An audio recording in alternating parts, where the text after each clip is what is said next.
adoption of your product? Today, internet and mobile probably is the best university that I've ever had. You can communicate with all of the world. So I think the ideas you've got are fantastic. The only thing is that as an entrepreneur, that never build up a good team and set the big vision, but milestones and go on, never give up. You might have a lot of problems, right? But you can see the problem you're facing, your competitor will face it too. Yeah. And you think you have a lot of tough days, but your competitor may have a much easier. You never know, right? So you say that the competition within you is not is the speed of solving the problems. For us, our story is very similar, like everybody else. We found a space on the other side. We found that entrepreneurs were working in isolation. Everybody was working from their home or from a coffee shop. And we needed to bring them together because of my business experience. I, like Cargo, dropped out of university second year. Long story, we couldn't afford it because I needed to pay for my siblings' school fees. And I had done a lot of manual labor before that. So I started my first company, I failed. Started my second one, I failed. And then my third company started working, which was buying domain names from Bulgaria, buying them at about $35 and selling them at $150 in Kenya. The reason there was a business opportunity was because people didn't have credit cards, and this was the only company that accepted Western Union. So I'd ask, do you want a domain name? I'll sell you a domain name. I'll come and I'll get the domain name for $35, sell it $150 and support it for a year. And then I was lucky enough to meet Anna, who is right over here. And she invested 50,000 euros for an incubation hub. Yes, so that was the beginning. Yeah. So Anna invested 50,000 euros for an incubation hub, and we agreed that we'll bring all the young entrepreneurs we can, so we share a lot of knowledge and skills and that.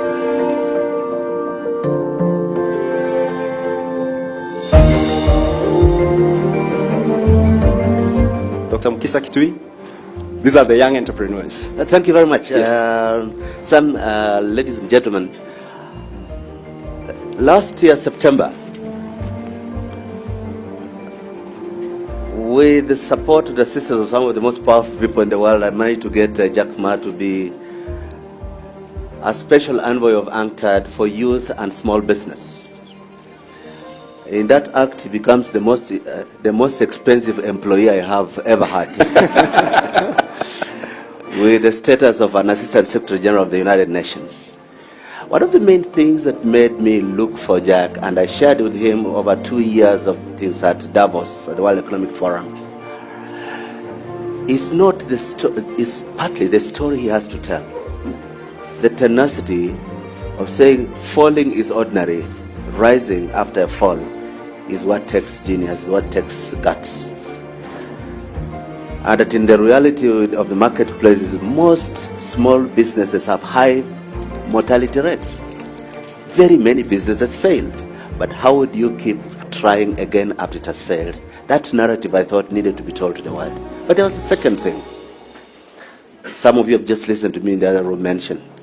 By the end of 2015, global electronic commerce reached 25 trillion US dollars. That's roughly close to the combined wealth of the top 100 enterprises in the world. As I bring Jack Ma on his first ever trip to Africa, actually originally we were supposed to have the entire trip in Nairobi, but because of Kenya's ability to suspend economics when it's going to an election, I said, okay, we'll have this trip to Rwanda, but on our way there we must stop in Kenya. And I'm glad that we created this possibility. And our stop to Kenya for me was first and foremost to give Jack a chance to talk to this audience, and to give this audience a chance to interrogate Jack. First, let's tell us your story. Just the first 3 years. We've watched the YouTube videos. We love them. We're inspired by them. Just the first 3 years. How did you do this? How did you do this? We want to hear it firsthand, don't we? Yeah. Yes, I think that's a very good place to start. Thank you.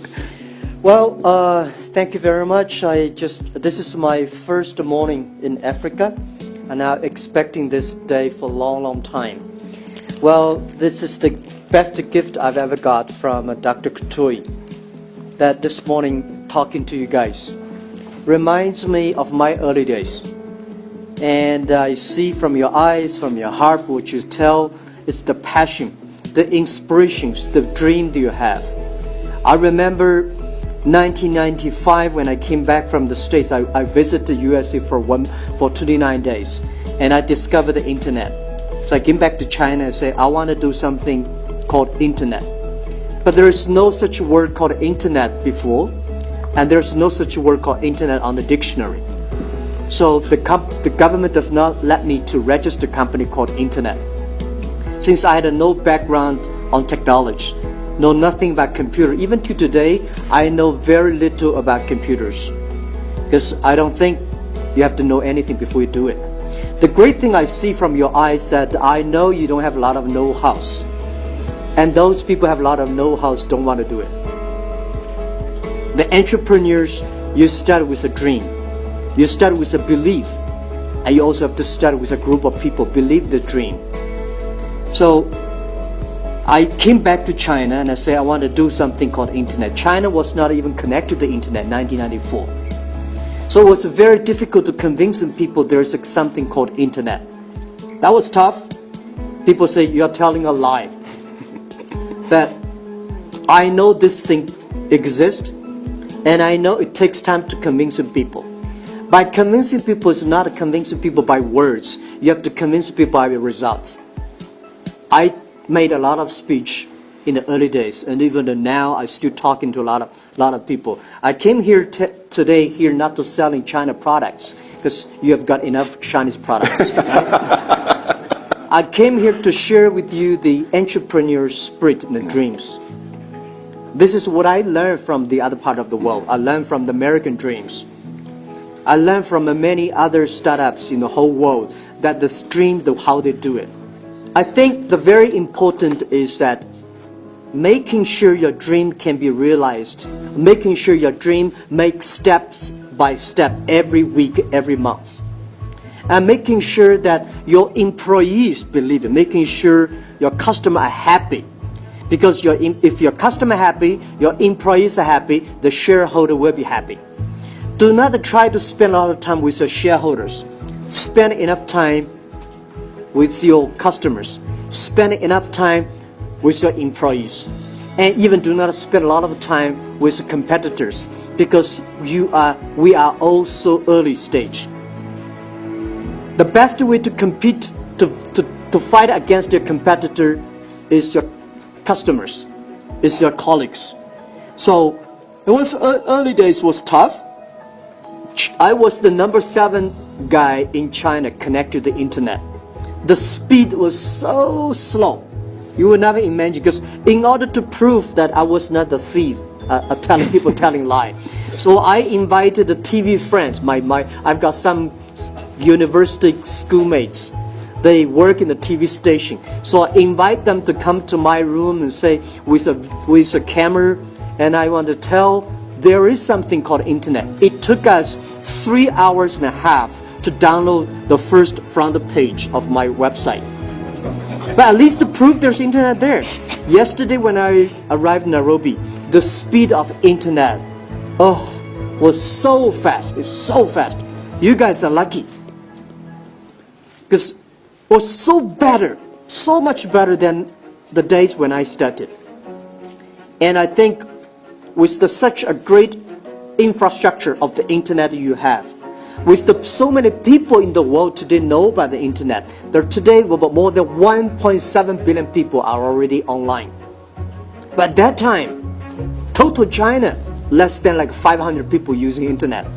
It's difficult. But as I said just now in the other room, everybody, when you have a dream, you have to dream globally, but you have to win locally. You have to survive today, but you also have to think about the future. If you do not think about the future, if you do not have a vision for 10 years later, what will you be? You will never have a great people follow you and join your company. But if you cannot survive, you go nowhere. Right? No matter how big dream is, it is a telling a lie. So the thing I proved when I started my business, I failed for 1995.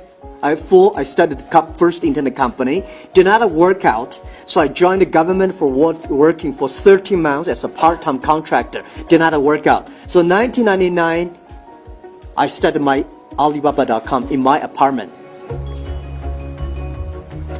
And I know I may not succeed, but I told my 18 founders that first, even if we fail, some people will win.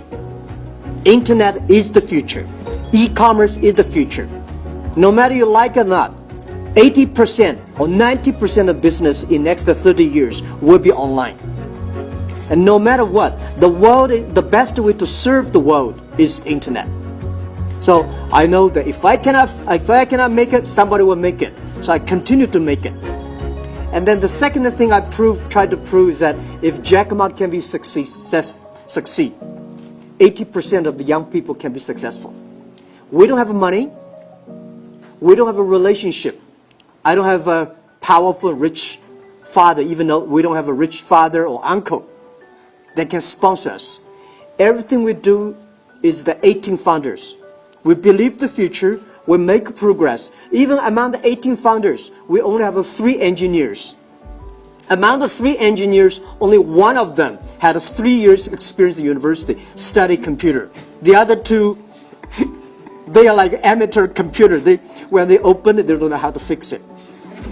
Start from there to today, we have 25,000 engineers in our company.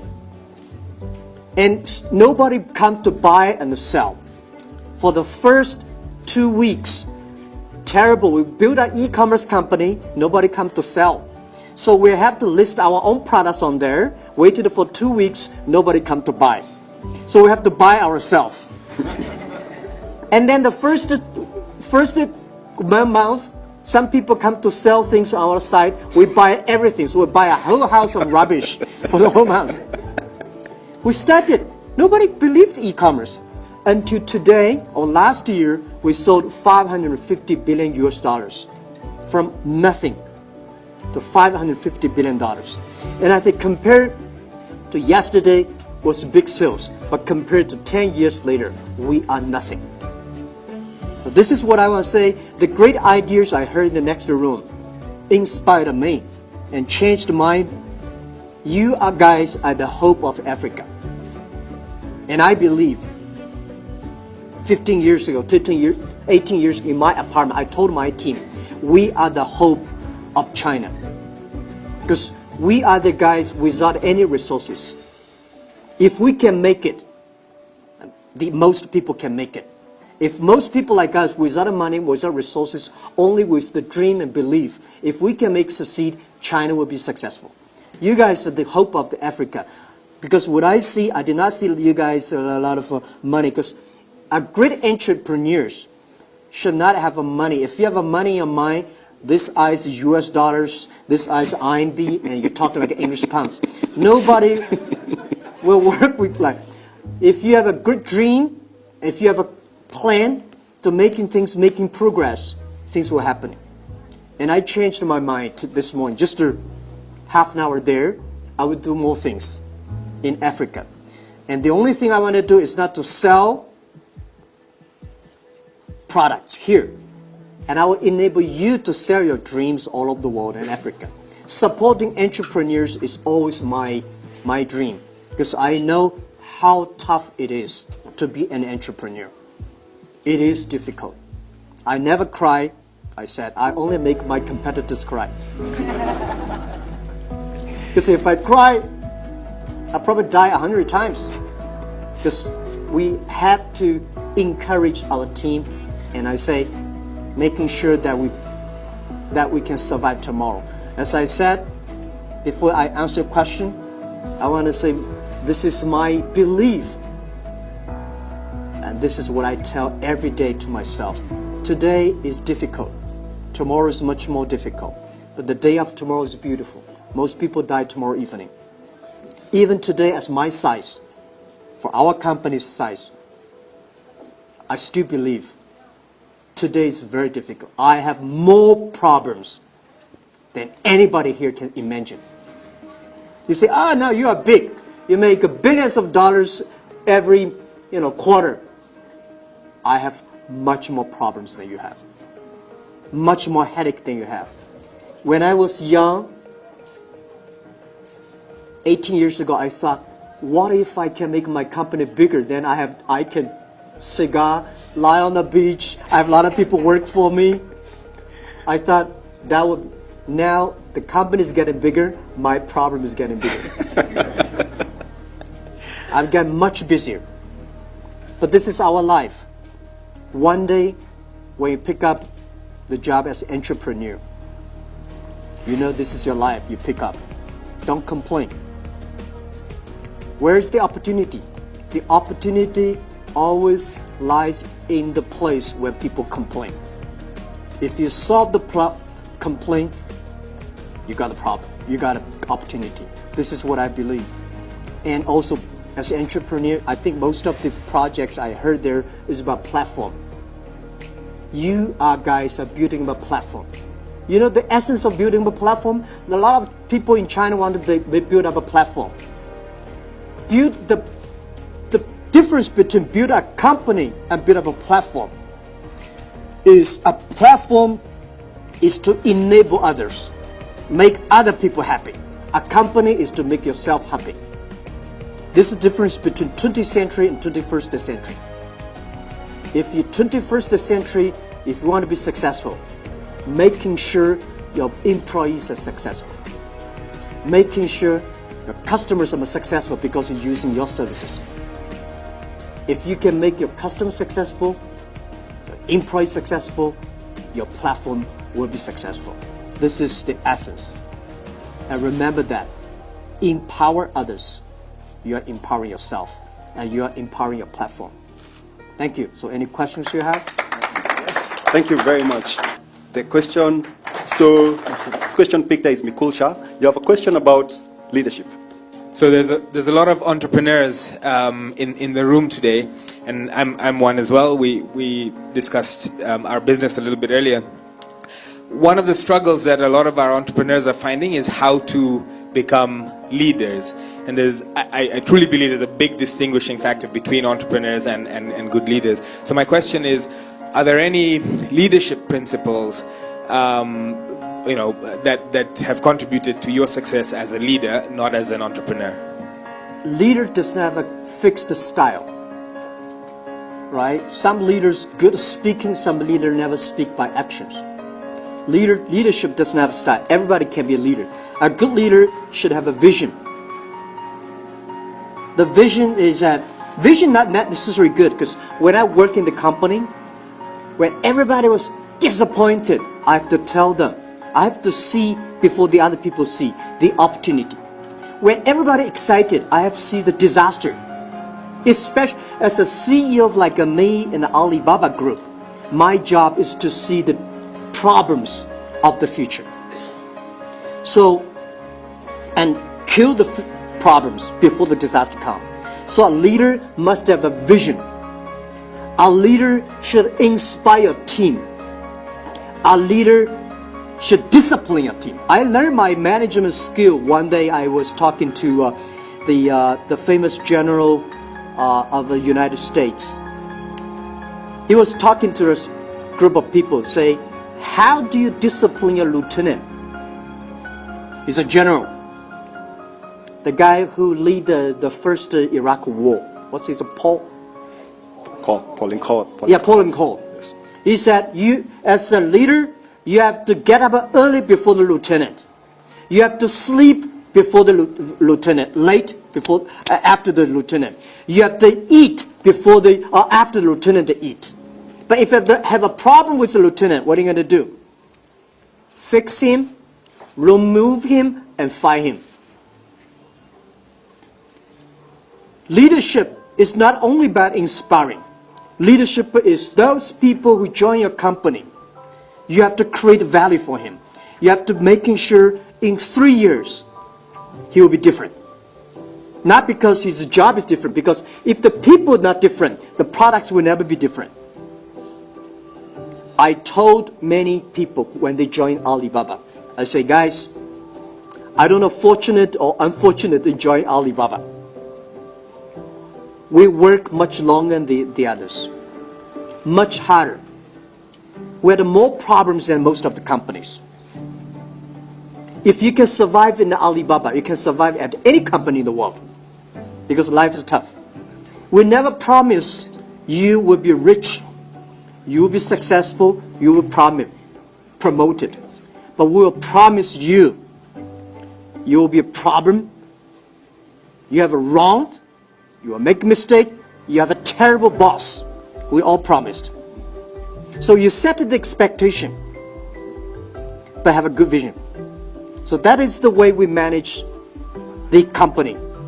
And I think when you hire good people, the good people believe the vision they will get. So when I visiting a company, whether it's a good CEO or not, I do not listen to the CEO. I listen to his people. If the people believe the vision, or the people believe this guy. If the people believe the vision, if the people believe this guy, this company has hope. A good entrepreneur can always tell good stories. I don't need to listen to story from you guys. I can tell your people, right? If your people, any young people in your company, he can tell me the vision. He can tell me what they're doing. That is a good company. That's leadership. Leadership is making sure everybody, when they sleep, when they drink, when they talk, when they go to the toilet, they talk your vision. And they believe it. Great. Those people who work for me, you hear what I've just been saying. I hope you believe in me. So I'm going to take one question. You made the first $10,000 in the first month. You're happy because you know it's not that much money. But you wonder, when do you start to start paying? When do you know it's the right time to start paying yourself?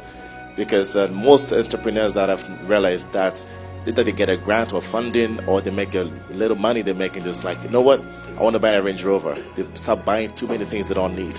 But when is the right time for you to know that you can start paying yourself? Pay myself? Yes. Good question.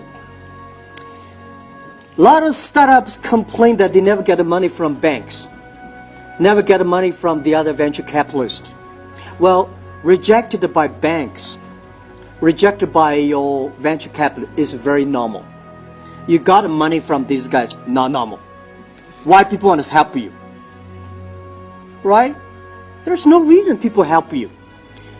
You get help because you earn the credit. You earn the reputation. So, borrow money from your friends, families. That's the first step. That's everybody. If you cannot even borrow money from your friends and relatives, you guys have a problem. Nobody trusts you, right? So I heard you borrow $2,000, $1,000. That's good. That means you have this trust from those people that around you. At least you got somebody. So that's called the seeding money. Seeding money means you have to grow. The seed is not the money. That money is what? That money is the trust of the seed. You have to use your money very carefully. And then spend the money. I tell you the true story. That's what I did. 18 founders. I told 18 people the day when we have the first meeting. I said, guys, now put all your money on the table. Nobody is allowed to borrow money from your parents. I don't want to spend their pension. Nobody is allowed to borrow money from friends. That's your saving. No matter how much money you have, put on the table. Keep 10 months job, living expense in your pocket. Because 10 months later, if we cannot raise money or make money, we all go together looking for jobs. And you have to live 5 minutes driving or walking distance from my apartment. So I call you, you come. And people say, we don't go home, we sleep there. And then we gathered $50,000. We thought we can last for 10 months, but we only lasted 3 months. Even if we spend every cent very carefully. Because remember, good days always come very late. tough days always come early. No matter how safe, the money is spent very quickly. So we did not have a pay for this first 8 months. Even if when we raised the money from venture capitalists, $5 million, our first round, we did not have pay. And then we started to pay 500 RMB, which is like $60 a month. $60. My CFO, today he's vice chairman of the company, his pay at that time like 300,000 US dollars pay, annual pay. He joined me and I say, I cannot pay you money. He said, okay, I cannot even pay you 500 RMB for 1 month. He said, okay. So we all agreed for the first year we don't have a pay. When we start to have the pay, we pay the employee first. When we have a raise money, when we have certain money that we think we can survive for 2 years, I told the team, all right, let's start to pay. But we can never compare our pay with the other company. People say, Jack, Microsoft paid us that much, that you only can pay us that much. I said, please go to Microsoft.